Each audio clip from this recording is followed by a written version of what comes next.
Igreja do Senhor, peço que você abra a sua Bíblia no livro de Atos dos Apóstolos, capítulo 18. Atos dos Apóstolos, capítulo 18, do verso 12 até o verso de número 17. Quando, porém, Galho era procônsul da Acaia, levantaram-se os judeus concordemente contra Paulo e o levaram ao tribunal, dizendo: Este persuade os homens a adorar a Deus por modo contrário à lei. Ia Paulo falar, quando Galho declarou aos judeus: Se fosse com efeito alguma injustiça ou crime da maior gravidade, ó judeus, de razão seria atender-vos. Mas se é questão de palavra, de nomes e da vossa lei, tratai disso vós mesmos. Eu não quero ser juiz dessas coisas. E os expulsou do tribunal. Então, todos agarraram Sóstenes, o principal da sinagoga, e o espancavam diante do tribunal. Galho, todavia, não se incomodava com estas coisas. Até aqui a palavra do nosso Deus, meus irmãos. Vamos mais uma vez à presença do dono da igreja, rogando a sua bênção sobre esse momento de exposição da palavra. Oremos. Ó Deus bendito, nós nos achegamos à Tua presença nessa manhã, reconhecidos da Tua grandeza, porque assim a Tua palavra anuncia ao Teu respeito, onde em uma santa convocação o Senhor nos mostrou que quão grandes são os Teus feitos, ó Pai. Mas o Senhor também, por meio da Tua santidade, confrontou os nossos pecados, ao perceber que se não for a Tua graça, se não for o Teu Santo Espírito, tirando o véu que nos impede de contemplar a imagem e a glória do Cristo, nós estamos perdidos, ó Deus.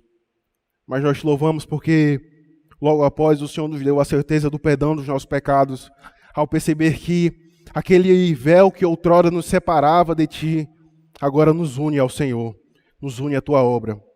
Por isso, ó Deus, nós pedimos que, assim como o Senhor tem nos abençoado e tem falado ao coração da Tua igreja desde hoje pela manhã, nós pedimos que o Senhor fale aos nossos corações, às nossas almas, agora no momento de exposição da Tua palavra. Porque o Senhor, assim como Tu fizeste para com os nossos pais e os nossos irmãos no Antigo Testamento, como uma galinha que junta os pintinhos debaixo de suas asas, ó Deus, nós pedimos que o Senhor faça o mesmo nessa manhã. Nos chama para Ti, ó Deus. Nos chama para descansarmos na Tua providência, no Teu cuidado, a fim de glorificarmos ao Teu santo nome, a fim de Cristo ser exaltado nesta manhã. E é no nome dEle, o dono da igreja, que nós oramos a Ti. Amém.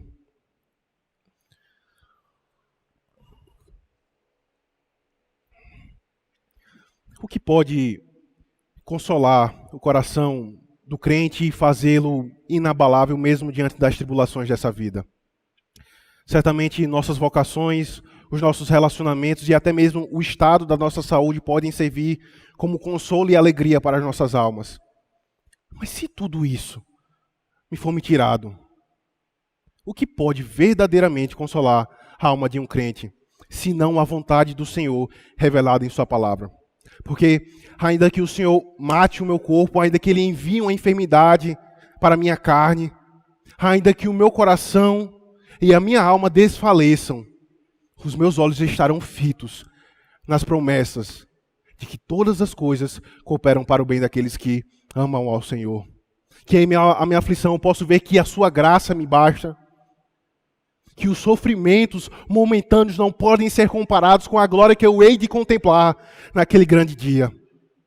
Por isso, somente a vontade do Senhor, revelada em Sua palavra, pode consolar verdadeiramente a alma de um crente em suas tribulações. Por outro lado, o que pode consolar, impulsionar e fortalecer a igreja do Senhor em sua obra missionária, em sua obra evangelística, mesmo diante de uma sociedade caída, em uma sociedade secularizada, em uma sociedade profana? O que pode consolar e fortalecer e impulsionar a igreja do Senhor em sua obra missionária? Aqueles que se opõem à teologia reformada, em especial à doutrina da predestinação, afirmam que tal doutrina tira do peso das costas do crente a responsabilidade de proclamar o evangelho. No entanto, nós bem sabemos que essa interpretação ela não se sustenta. Pelo contrário, a doutrina da predestinação, a doutrina da eleição do Senhor, ela aumenta o fervor da igreja por evangelização, por ver pecadores salvos do seu estado de condenação. É porque o Senhor escolheu o seu povo antes da fundação do mundo. E Ele testifica esse chamado por meio da proclamação do Evangelho. É que eu posso anunciar o Evangelho aos meus parentes, aos meus colegas de trabalho, a todos que se encontram à minha volta, porque o Senhor escolheu o seu povo.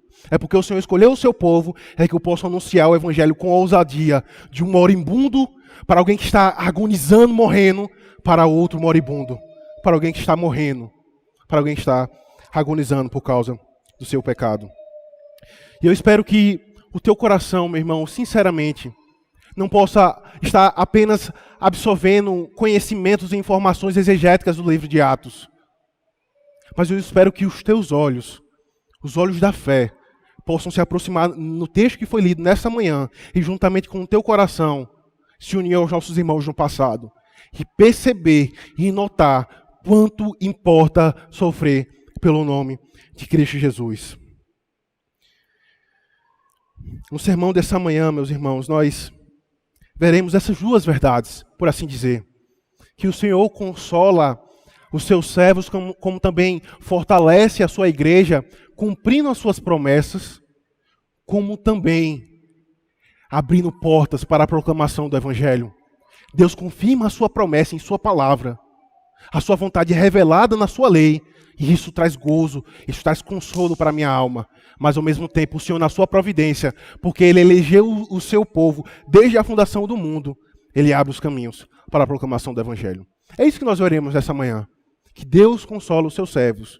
Primeiro, confirmando as suas promessas reveladas em sua palavra. Ora, se não é justamente isso que está posto diante de nós, se não é justamente isso que a narrativa do capítulo 18 de Atos nos mostra. Após Paulo, ele sai de Atenas, como os irmãos já estão bem familiarizados, e ao partir para Corinto, chegando lá, pela providência do Senhor, o seu coração é reanimado ao perceber que lá havia um casal de crentes. É bem verdade que por causa do decreto de Cláudio, mas lá, pela providência do Senhor, havia um casal de crentes, Áquila e Priscila.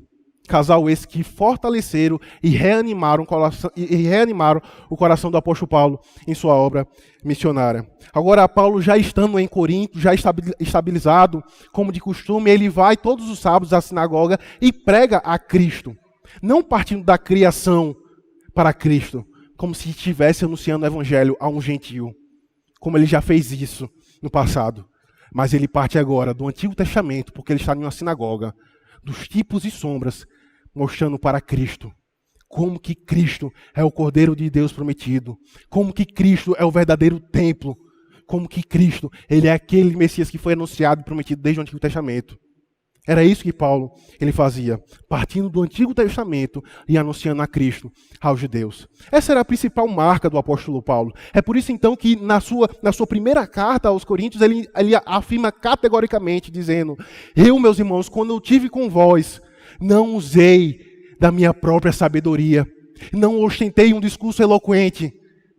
Portanto, o que eu fiz para com vós foi tão somente anunciar Cristo e esse crucificado.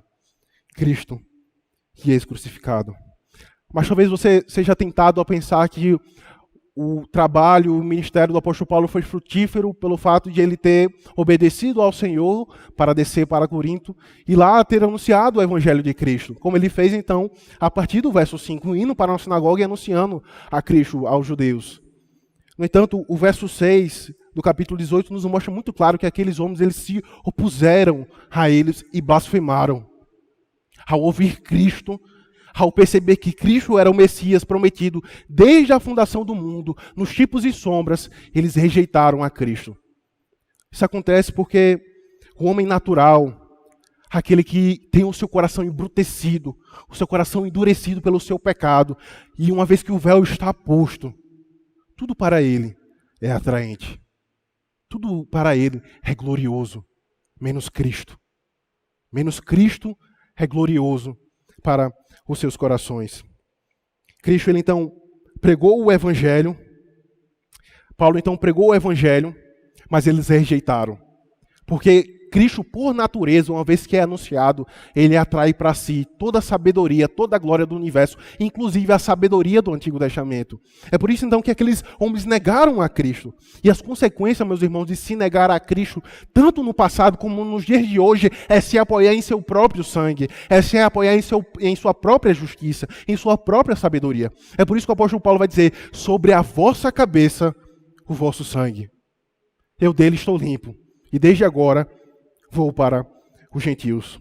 Ele pregou o evangelho naquela cidade. Alguns eleitos foram convertidos, mas a grande maioria, num todo, rejeitou a Cristo. E provavelmente o que passava no coração do apóstolo Paulo era que o seu tempo ali já havia chegado. Porque este é o padrão que o livro de Atos nos mostra, meus irmãos. Após Paulo ele chegar em uma determinada cidade, ele anunciar Cristo, levantava-se a perseguição e logo ele tinha que partir de lá. Ele partia porque ele sabia que ali o evangelho foi proclamado, alguns converteram e aquelas pessoas que foram convertidas poderiam dar continuidade ao trabalho de plantação de igreja. Mas a perseguição se levantava-se contra ele e com os demais irmãos e ele tinha que partir dali. No entanto, não foi assim em Corinto. Mesmo apesar de um cenário hostil, de perseguição e de rejeição do Evangelho de Cristo Jesus. O Senhor vai ao encontro do seu servo por meio de uma visão e diz: não temas, fala e não te cales. Assim como Josué, no Antigo Testamento, ao dizer: Senhor, tu me prometestes aquela terra, mas lá há gigantes. Nós não conseguiríamos entrar naquela terra. O Senhor então diz: ser forte e valente. Não temas, eu sou contigo.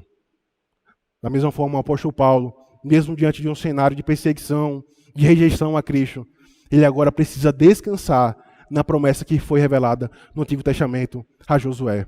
Ele precisava descansar de que o Senhor o guardaria de todo o mal. Isso é tão verdade que o Senhor deixa de forma muito clara: ninguém ousará, interessante essa palavra, ninguém ousará fazer-te mal. E aqui, meus irmãos, o quão é importante nós darmos 2 passos para trás e considerarmos aquilo que está sendo dito para o apóstolo Paulo. Não é qualquer pessoa. Não deixe que a tua mente e os teus olhos passem despercebidos nessa narrativa. É o próprio Deus que está indo ao encontro do seu servo, mesmo diante de um cenário hostil, e dizendo: não temas, eu sou contigo, fala e não te cales, porque ninguém ousará fazer-te o mal. Quando alguém nos faz algum mal, é porque o Senhor assim permitiu. Porque quando Ele não quer, Ele não permite. Mas se Ele permite, é porque Ele tem propósitos maiores, o de forjar Cristo em meu coração. Por isso, tanto na alegria como na escassez, uma vez que Cristo é forjado em meu coração, tanto na saúde ou em um leito de hospital na UTI, uma vez que Cristo é forjado em meu coração, pela promessa do Senhor, eu posso dizer: Senhor, cura-me, aparta de mim esse cálice, mas seja feita a tua vontade, como teu filho disse. Ser glorificado em meu sofrimento. Meus irmãos, se o cuidado do Senhor sobre os seus filhos encontrasse morada verdadeiramente em nossos corações, certamente seríamos mais alegres e constantes e ousados em nossa caminhada cristã e até mesmo na proclamação do Evangelho. Porque Deus, Ele cuida dos seus, Deus, Ele cuida da sua igreja, mesmo diante de um cenário hostil. Se essa verdade ela encontrasse morada em nossos corações. Porque por vezes essa verdade ela passa nas ruas do nosso coração. Ela passa em nossas mentes. Elas são diariamente anunciadas nos stories do nosso Instagram. Mas dificilmente a vontade do Senhor ela encontra morada nos nossos corações. E a nossa alma é então consolada pelo Senhor Jesus Cristo. Dificilmente essa verdade ela desce para as nossas almas, a fim de descansarmos na paz que excede todo entendimento.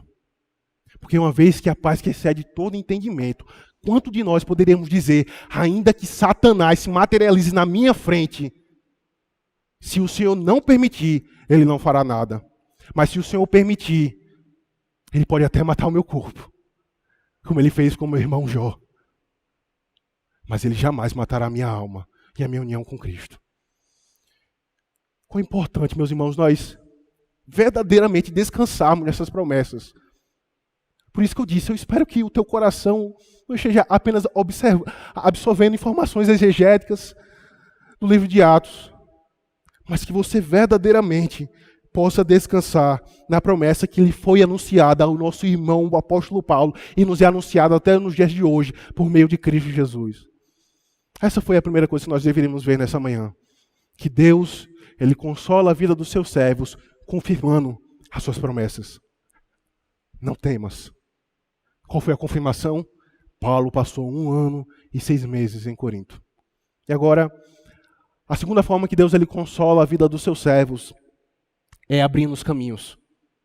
Note, Deus ele não abre esporadicamente como se não tivesse propósito nenhum os caminhos para a proclamação do Evangelho.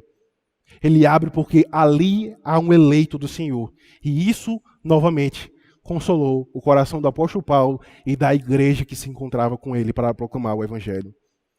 Porque ainda que o crente, o eleito do Senhor, esteja na terra, na tribo mais afastada, se ele for um eleito, não importa onde ele esteja, a proclamação do Evangelho chegará ali.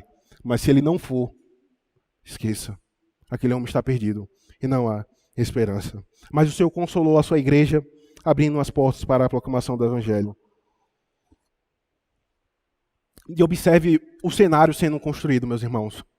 Após o apóstolo Paulo olhar para o passado, para a vontade do Senhor que foi revelada em sua palavra na vida de Josué, dizendo não temas, ele então pode olhar para a vontade do Senhor e perceber, se o Senhor cuidou de Josué, certamente ele cuidará da minha alma.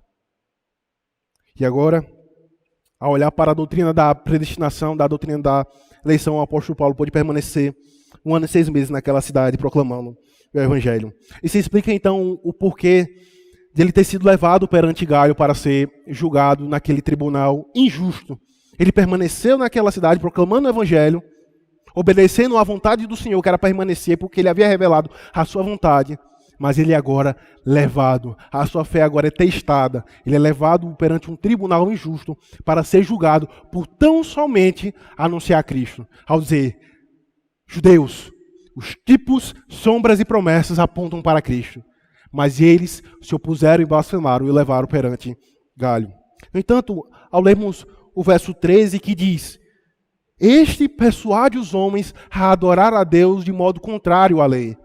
Ao lermos esse verso 3, parece haver uma certa ruptura com um assunto que já está sendo descrito nos versos anteriores. Porque no verso 5, nos mostra que Paulo estava a testemunhar que Cristo é Jesus. É tão somente isso. Na perícope anterior, Paulo, ele diz, Cristo é Jesus.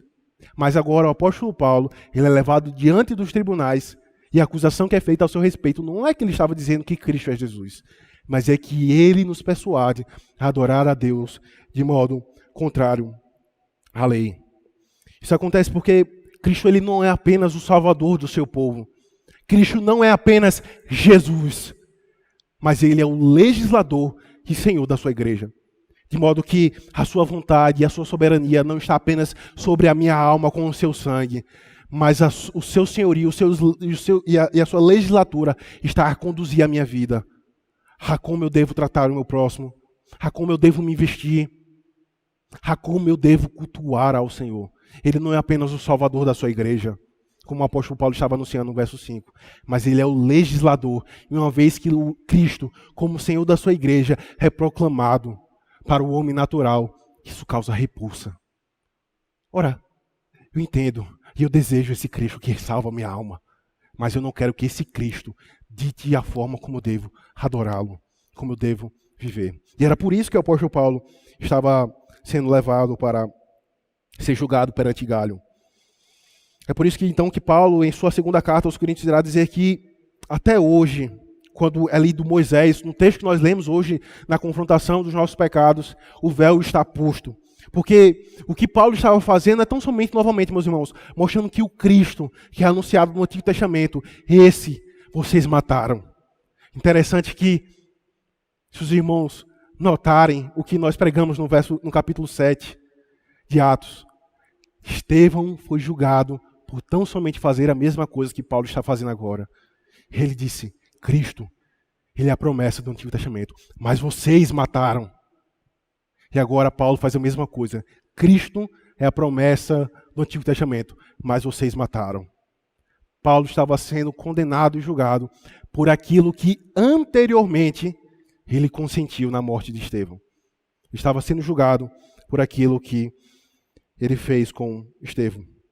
Agora Paulo sente na própria pele o que é sofrer por causa de Cristo. O que é sofrer por proclamar o evangelho que transforma as vidas. Um evangelho que transforma um inimigo de Deus em um amigo do Senhor. Alguém que transforma em um perseguidor da igreja em um ministro do evangelho. É por isso que a principal marca que é dita ao apóstolo Paulo, ao ele se prostrar diante do Senhor, é: eu te mostrarei o quanto importa sofrer pelo meu nome. Você perseguiu muitos por mostrarem o Cristo no Antigo Testamento. Agora você padecerá no corpo. Isso será para o teu próprio benefício. O quão importa sofrer por mim. Tudo isso, meus irmãos, por causa da interpretação que afirma que todos os tipos, sombras e promessas apontam para Cristo. E aqui, meus irmãos, nós precisamos levar em consideração a importância que as Sagradas Escrituras dá à interpretação bíblica. Talvez você pense, talvez você ache que isso é apenas um discurso, apenas um assunto para ser tratado na academia, nos seminários. Interpretação, exegese, hermenêutica, o estudo da interpretação das letras. Mas o que estava levando o apóstolo Paulo a ser julgado era por causa da interpretação que era feita do Antigo Testamento. Porque a interpretação sempre foi um problema desde o início da criação. Deus havia revelado a sua interpretação, por assim dizer, a sua vontade aos nossos pais, Adão e Eva, que era não comer do fruto da árvore do conhecimento do bem e do mal, mas os nossos pais dando ouvidos a Satanás, aquele que por natureza é mentiroso, preferiram atender e acatar a interpretação de Satanás do que a interpretação e a vontade do Senhor. E a consequência? Juízo sobre toda a humanidade. Talvez Galho tenha pensado que o que estava diante dele era apenas uma questão de nomes, apenas uma questão de interpretação pessoal. É por isso que ele vai dizer no verso, a partir do verso 14 até o verso 15, se é questão de palavra, de nomes e da vossa lei, tratai disso vós mesmos. Eu não quero ser juiz dessas coisas. A questão principal, que a interpretação deles não apontavam para Cristo. Veja, os judeus eles até reconheciam a lei do Senhor. Ele nos persuade a adorar a Deus de forma contrária à lei. Eles até tinham um entendimento de que a adoração ela deveria ser pautada pela lei do Senhor. Mas o problema é que a interpretação deles não apontavam para Cristo. E ainda que o apóstolo Paulo fosse claro em sua pregação, ainda que o apóstolo Paulo fosse claro em testemunhar sobre as obras de Deus, eles ainda assim rejeitavam a mensagem do Evangelho. Por que isso, meus irmãos? Porque aqueles judeus, e até mesmo nos dias de hoje, as pessoas rejeitam a proclamação do Evangelho. Porque como o próprio Cristo vai dizer no seu Evangelho, por que não entendeis a minha linguagem? Porque não podeis ouvir a minha palavra. Vós tendes por pai o diabo e quereis satisfazer os desejos de vosso pai. Ele foi homicida desde o princípio e não se firmou na verdade, porque não há nele verdade. Quando ele profere mentira, fala do que é ele próprio, porque é mentiroso e pai da mentira. Mas porque vos digo a verdade, mas porque vos anuncio a Cristo, e o pai de vocês é Satanás, vocês não dão atenção à pessoa de Cristo e à sua obra. Galho, aquele que estava julgando o apóstolo Paulo, a semelhança de muitos, pensam que cada um tem a sua verdade, cada um tem a sua interpretação, que o mesmo Deus, que há um Deus para todos. Essa semana eu peguei um Uber e ele então estava ouvindo uma música de cunho pentecostal, que trazia totalmente ênfase ao homem e não a Cristo. Ele então disse, porque eu tinha pedido um Uber de casa para a igreja, né? Aí ele disse, não, mas o Deus é o mesmo. O Deus é o mesmo. Daí você percebe que essa é a mentalidade dos dias de hoje. O Deus é um de todos. Cada um tem a sua interpretação, cada um tem a sua opinião. E Galho, a semelhança de muitos, pensam dessa forma. Que o mesmo Deus que é adorado no candomblé, que é adorado na maçonaria, é o mesmo Deus que é adorado na igreja do Senhor. Porque eles não enxergam o como Cristo, ele atrai para si toda a sabedoria e toda a glória. De maneira que jamais o mesmo Deus que é adorado no candomblé ou em qualquer outro lugar pode ser o mesmo Deus que é adorado conforme a sua palavra, conforme a sua revelação. E isso constantemente tem sido tocado na tecla dessa igreja. Deus não é um Deus que é adorado como fruto da nossa imaginação, mas como fruto do nosso entendimento da sua palavra. Muitos pensam dessa forma e por causa disso andam a passos largos para o inferno.